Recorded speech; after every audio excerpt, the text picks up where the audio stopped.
What's up, YouTube family and friends? How y'all doing? So today I'm here to give you what I think is such an important message for us to take throughout our entire lives. And you'll see how this is. So I just want to say that we know it's after Chanukah, whatever, however you pronounce it. And it's all over and you feel like, okay, well it was a nice holiday, but hey, what can we do? It's over. But what should we take with us after the holiday, now that it's all over? This message will be so powerful. You really gotta see it. So this is how it goes.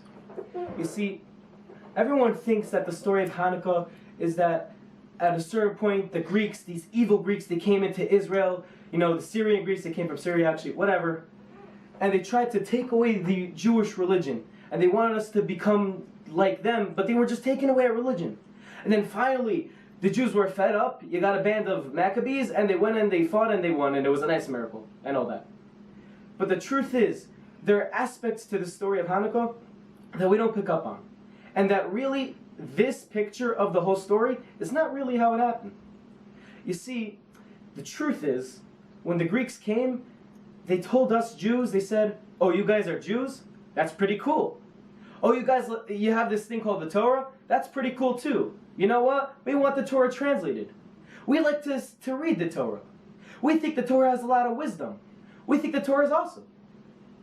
And we think being a Jew on many accounts is cool. We think certain rituals, certain symbolism, and certain teachings that you guys have is awesome. And so really, what the Greeks were doing to the Jews, the damage that they made, was something extremely subtle. Because they were making Jews feel like they were doing the right thing. Because what happened initially was that Jews were allowed to follow rules. Jews were allowed to learn the Torah. But the Greeks started implanting this ideology of forgetting about God within it all. But this is an extremely subtle point. You see, in other words, they made us like to learn the Torah, and they made us like to get its messages and all that because, oh, it's very wise. Oh, it could help you out. But they wanted it to help us out, but they made us forget that through learning the Torah, we're connecting to God. See, that's what it was, but it was in a very subtle way. They made us forget that by doing the certain Jewish rituals, by serving God the way we do, that the whole point behind it, the whole reason it happens to begin with, is to connect to God. They made us think of it in a way that, oh, it's cool, it's nice, and whatever. But this was, in reality, so damaging. And eventually the Greeks, they showed their true face. And they showed that they want to eradicate Shabbat. They want to eradicate Brit Milah. They showed that they want to eradicate sanctifying the new moon, which starts the entire Jewish calendar. But really, it initially came in such a subtle way that Jews could not realize it. Why do you think that there were only 13 Maccabees that were willing to fight the Greeks? That's really the truth. There were only 13 Maccabees.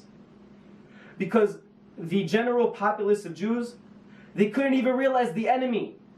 They were so brainwashed by this very subtle, damaging ideology of the Greeks that they didn't know the problem. You only had 13 people that said to themselves, there's a problem. We need to do something about this. It's not that the Jews were scared. There were many Jews at that time. The reason specifically why you had 13 Maccabees willing to fight the Greeks and to miraculously beat them was because so many people didn't really realize the issue. It was only these people who realized they just destroyed our entire Judaism under our noses without us even realizing it. They eventually showed their face of, we don't even want you to do Judaism. We don't even want you to do Shabbat. Because to begin with, they just wanted us to go in their ways. They just wanted us to become Greeks. They want us to think like Greeks, which means they just wanted us to focus on ourselves and our body and our life and all that and just forget about God. That was the Greek way. And so that's the problem there. That's what it means to fight the Greeks. That's what the whole essence of Hanukkah really was. And so now let's examine something. If we go back to the time of Moses,